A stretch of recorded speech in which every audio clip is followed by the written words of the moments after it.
All right, so we're going to move into utilization management and authorizations. So the questions we look to answer in this section is, what is utilization management? What is the purpose? Why is it needed? Because I'm sure you have questions around that. And then again, with conversations with your colleagues, this was also similar to eligibility, kind of their next lesson learned is how to prepare for the authorization process when you're working with the MCOs. So we'll get into that a little bit and talk through what some suggested changes might be, or some processes that you're going to want to put some additional thought into with your current practices. So there's several types of utilization management.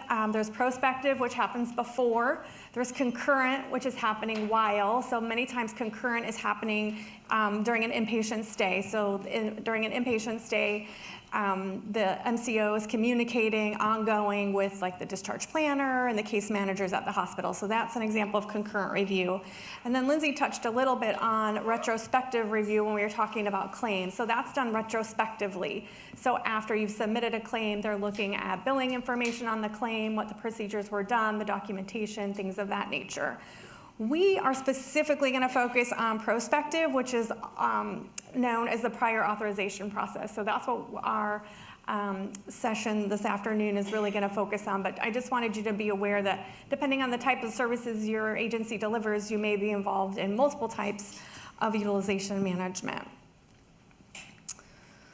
Okay, so the what and why of prior authorization. So prior authorizations is prior approval, so advance approval of services. So this is something that you have to do before you give the service. If you try to do it after, you're going to run into some barriers because the whole nature of it is to get approval for the service before you do it. So that's really important. They're going to ask you for specific procedure information and maybe for specific medications. So there's a variety of reasons or a variety of services that require prior authorization, but the whole goal of it is that you're getting approval prior. What happens at the MCO level is they're really looking at determining evidence for the service, the clinical practices around the service. Is it the right care for that client or member at this time? So remember, many times as the MCO, as you heard from Aunt Martha's earlier, many times the MCO knows more about what's going on with that member than you may at your individual clinic at that time. So they're looking to prevent duplication. Maybe they know of services that already happen with that member, that would be information that they would share with you, or interactions. Or maybe sometimes they want you to do a different service before you jump to another service, for example. And many of us have had that even on the commercial side with our own care. So that is kind of why they're doing the prior authorization process. And if you also think about the payment structure for an MCO, the MCO is who's at risk for the member. So if you guys so if you think about what happened with managed Medicaid is the state transferred the risk from themselves of managing the members. They transferred it to the MCOs. Now the MCOs have the risk, meaning they get their set payment and they're figuring out, they're instrumental in determining how they're going to use those dollars and how we're going to improve quality and reduce duplication. So the risk is with the MCO, which is why there's kind of this push-pull between providers and payers, right? Because the payer is at risk, meaning they're financially at risk for all the services done for this member, and they're trying to manage the quality for the member at the same time that the different providers are wanting to provide care to the same member. So the whole basis of insurance is around the risk. And you also heard from Aunt Martha's how they've started to assume risk, right? So as a provider, you can move down that track, which eliminates some of the burden of authorizations because now you're taking on the risk of that member. Now that's a journey. I wouldn't recommend jumping to that. I always show it as a stair step. You want to take on incremental steps, but the whole premise of authorizations is around the risk in which the payer has at the time.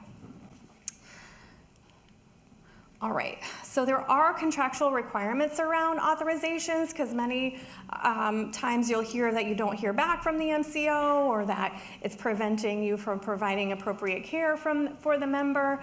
But the MCOs are contractually required to respond within 4 days from receiving a request up for authorization. They can ask for an extension of another 4 days if it will not harm the enrollee, but with that extension. But so you will hear back on any authorization within 4 days, and they're contractually obligated to do so. Did someone have a question? Oh, sorry. All right. Okay, so you may be asking, when is an authorization required? So each MCO, this is not something we've been able to standardize, and we'll probably never be able to standardize because each MCO, the nature of their secret sauce is how they manage care and their care coordination model. So standardization around that is probably unlikely, but they do all have tools to help you navigate the authorization process on when and what an authorization may be required for.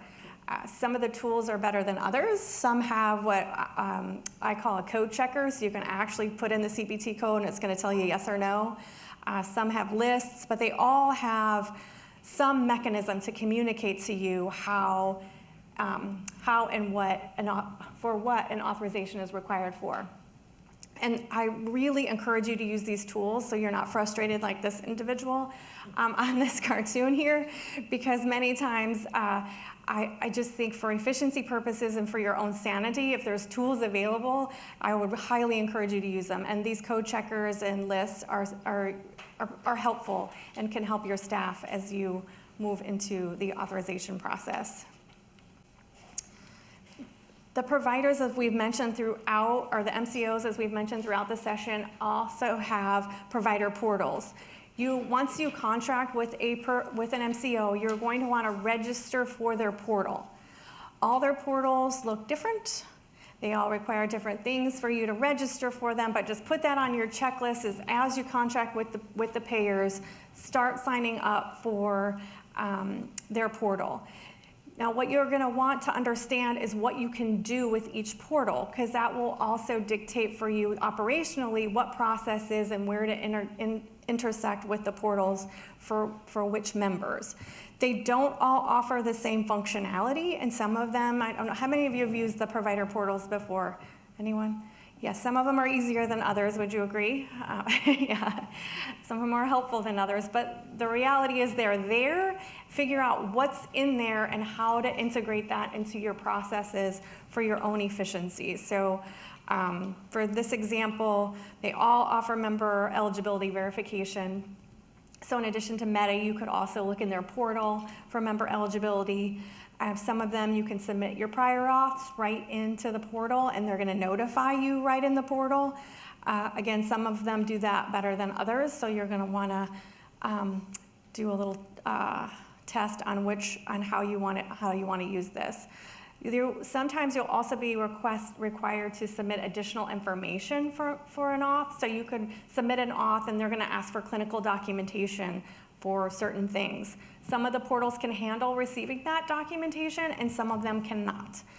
So again, it's just a matter of getting a good understanding of what each MCO's portal offers you and how to navigate those in your own operations.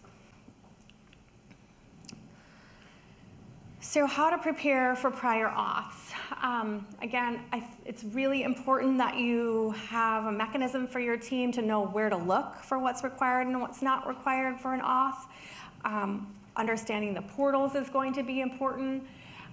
Facilitating that into your operational process. I think two of the agencies we met with said the one thing that a large lesson learned from them was changing their clinical staff to be documenting the right clinical information at the right time, because when an MCO would ask them for some clinical documentation, many times it wasn't sufficient what they were documenting.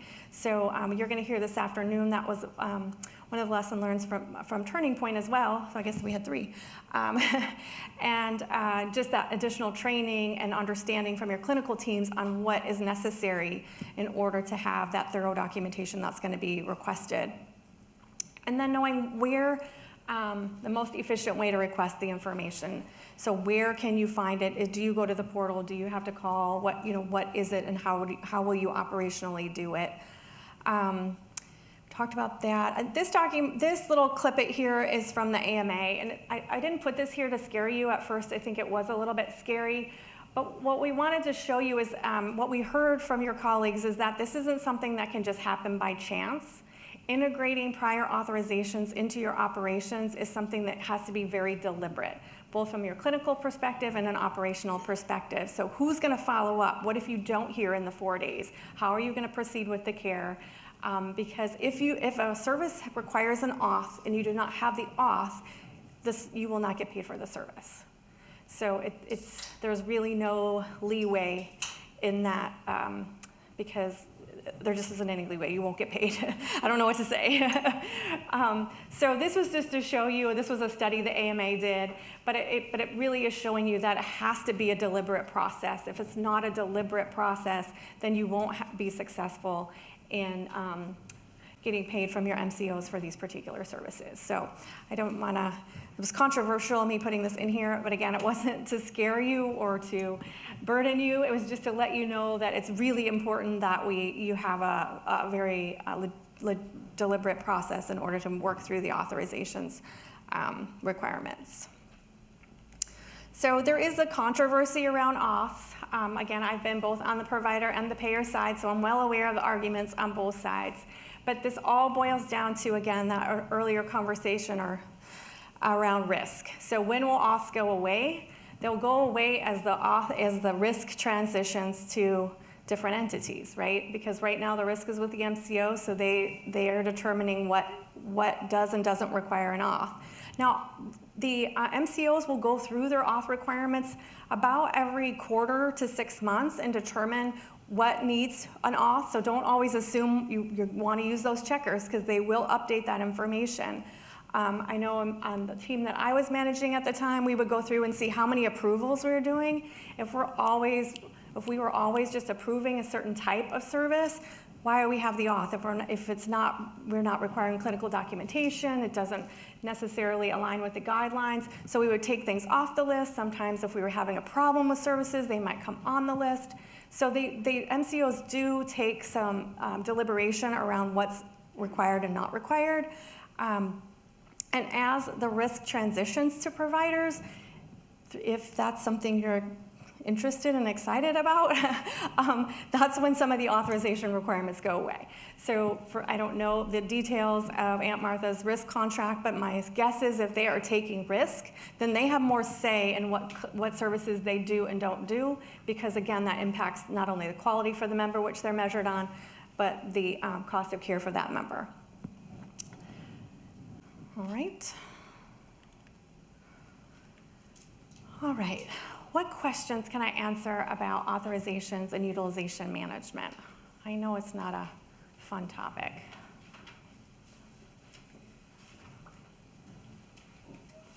No questions? Oh, Carrie, there's no questions about UM. They got this. Oh, okay, good. Wait for Carrie.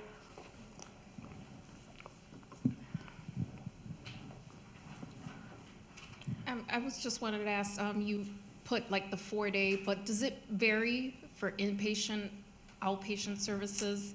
We mainly do inpatient.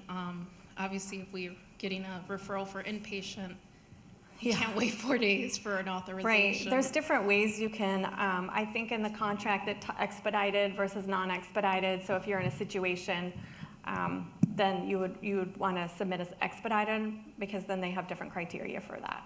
But a general auth is 4 days. I would say for things like, someone shows up in an emergency room in crisis and the determination is they need to be admitted, you can ask for an expedited, and I think they have to turn that around within 24 hours. Right. I think the four-day time frame were things like, you're having a hip replacement, like planned events services and planned surgeries. Or you want to change a medication, although that's all changing now because we've got universal PDL. But the 4 days is really more for those planned services where you can always ask for an expedited review and they have to get back to you within 24 hours. Yeah. And that's contractual as well. Yeah. So let's say we're receiving a referral from an emergency room and we're the referring hospital. Do we have to wait to get an approval from that MCO prior to taking the patient, or how does that? Well, it came through It's not through our emergency room. not through your emergency room. So they want to transfer For because they don't have two-year inpatient facility? psych or something. Right, we're in a psychiatric facility. Yeah, I don't want to get into, like, I don't want to speak for the MCOs, but generally speaking, you're going to want to know, you want to know that it's an approved transfer before you would accept it. But I mean, I don't know each clinical Yes, situation is it's different, so I don't want different, to but yeah, in general, you're going to want to make sure, and in some cases, I know like long-term care, the burden for the referral is on the receiving entity versus the transferring entity. So you need to work out those logistics depending on the type of facility that you are, for sure. Thank you. Yeah, I would highly recommend that. Okay, you mentioned using a provider portal to see if authorization is required. That's not always so. Yes. Unfortunately, with Illini Care, it is say on the portal it's not required, but they'll deny the service for no auth attached, For the auth attached. for not having an authorization. Oh, attached to the claim? Right. But and it requires an auth? Not on the portal, no. I'm getting a lot of those from Illini Care. Is it denying for no auth, or, because that's important to know, even, it could Yes. deny for other reasons? No, The no auth? authorization. Yeah. I don't know. I think, though, that's a situation when you definitely want to work with your provider rep and give them those examples. You will see on the portals when you do, it will tell you that an authorization is not a guarantee for payment. That's the disclaimer on every MCO's portal, because there could be other reasons. That's why I asked her if it was denying for auth. There could be other reasons the claim denies outside of an authorization. So just because you have the auth doesn't mean that the service is going to be paid. Yeah, and then But I think in your situation, if you have the auth, it says but if it says it's not required and you have the auth, I don't even understand that. But maybe Carrie can help you navigate Illini Care. Yeah. I can help situation. with some disputes if Yeah. we need to, if it's not accurate. But Yeah. yeah, I'm sorry about that. We'll talk about it. Yeah, for sure. Any other questions on auths? Okay, we're wrapping it up.